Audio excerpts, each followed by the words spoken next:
Perkenalkan, nama saya Nanda Aji Pradana, NIM saya 28922500062 dari Universitas Pancasakti Bekasi, Fakultas Ekonomi dan Bisnis, Program Studi Manajemen, mata kuliah Etika Bisnis, dosen pengampu Bapak Afdol Syamsumar. Di sini saya akan mempresentasikan materi bab 8, 9, 10, dan 12. Kita mulai dari bab 8, yaitu konsep keadilan dalam bisnis. Pengertian keadilan. Keadilan berasal dari kata adil. Menurut Kamus Bahasa Indonesia, adil adalah tidak sewenang-wenang, tidak memihak, tidak berat sebelah.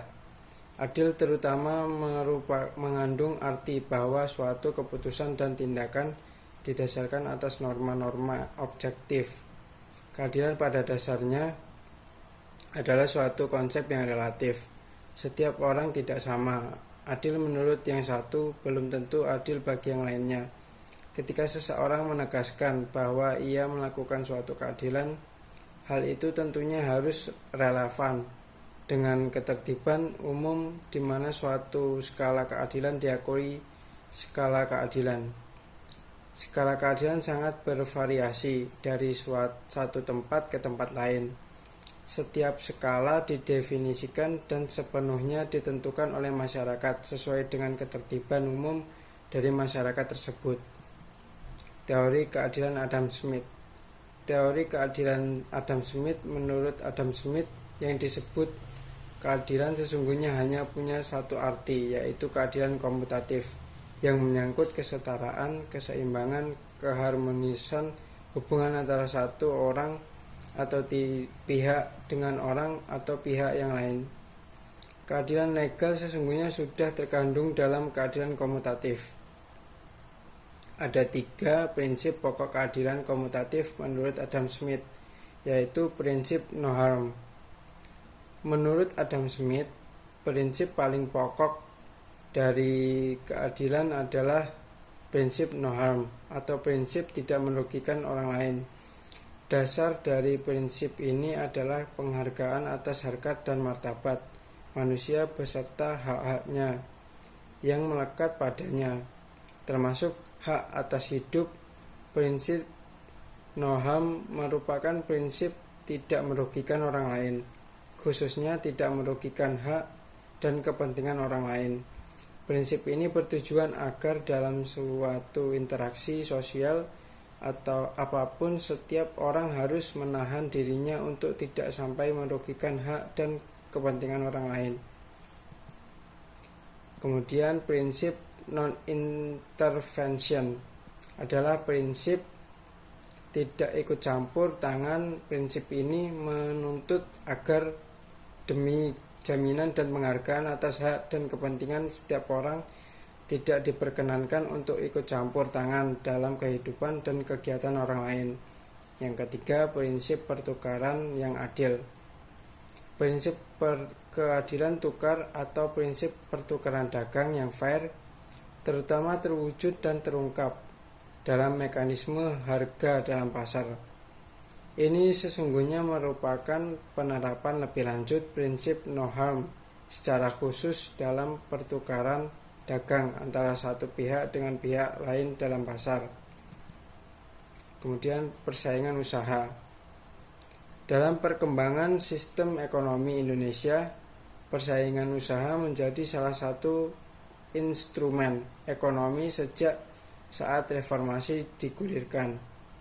Sebetulnya sudah sejak lama masyarakat Indonesia, khususnya para pelaku bisnis, merindukan sebuah undang-undang yang secara komprehensif mengatur persaingan sehat.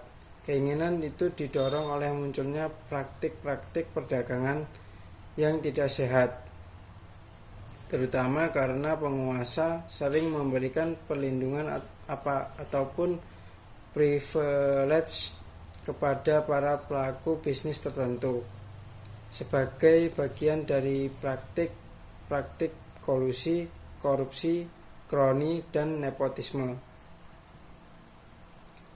Apa itu pengertian persaingan? Persaingan menurut Kashmir, yang disebut pesaing adalah perusahaan yang menghasilkan atau menjual barang atau jasa yang sama atau mirip dengan produk yang kita tawarkan. Persaingan sehat, healthy competition.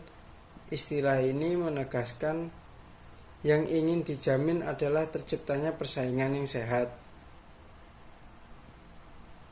Dengan etika bisnis bisa melihat beberapa istilah di atas dapat dikatakan bahwa apapun istilah yang dipakai semuanya berkaitan 3 hal, yaitu 1. Pencegahan atau peniadaan praktik monopoli. Yang kedua, menjamin persaingan yang sehat. Yang ketiga, melarang persaingan yang tidak jujur. Kemudian persaingan tidak sehat atau unfair competition.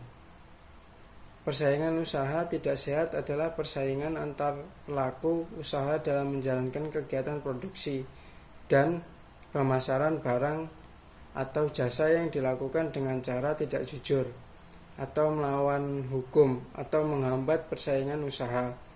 Persaingan sering dikonotasikan negatif karena dianggap mementingkan kepentingan sendiri.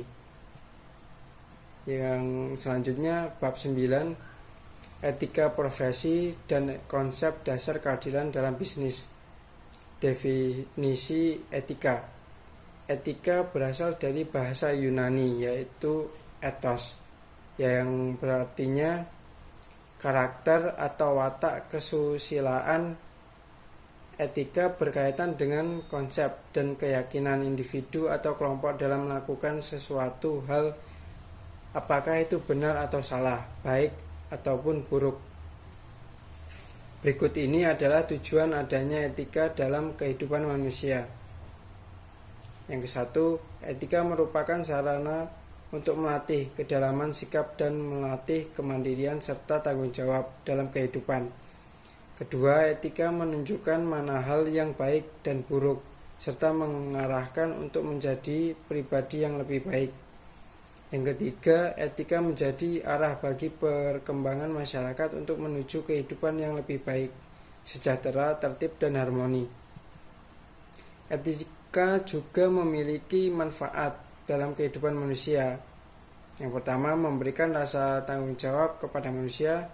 Yang kedua, etika dapat dijadikan pedoman dalam berperilaku. Yang ketiga, berpedoman. Etika dapat meningkatkan legitimasi dan kredibilitas sebuah entitas. Yang keempat, etika dapat menjadi alat kontrol sosial. Yang kelima, etika dapat melindungi hak-hak anggota atau pekerja.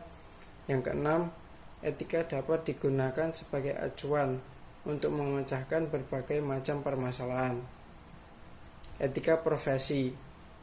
Dalam memahami etika profesi, terdapat beberapa aturan yang sebaiknya dipahami. Bersama aturan-aturan tersebut diantaranya adalah yang ke-1, berupaya untuk meraih yang terbaik. 2, dapat dipercaya. 3, dapat dipertanggungjawabkan. 4, menjaga perilaku, hormat, dan menjaga kerahasiaan. 5, kejujuran. 6, kompeten dan perbaikan secara terus-menerus. 7, berpedoman pada etika.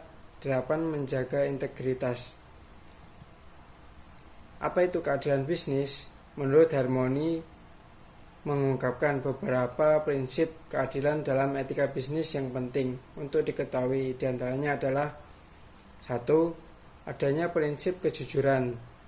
2, adanya prinsip integritas moral. 3, prinsip kesetiaan. 4, prinsip saling menguntungkan. 5, prinsip keadilan. Kemudian bab 10, persaingan usaha dan larangan dalam bisnis. Persaingan bisnis adalah istilah yang sering muncul dalam berbagai literatur yang menuliskan perihal aspek hukum persaingan bisnis.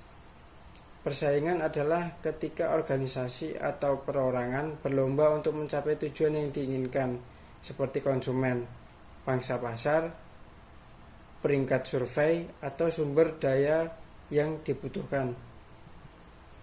Dampak positif adanya persaingan usaha.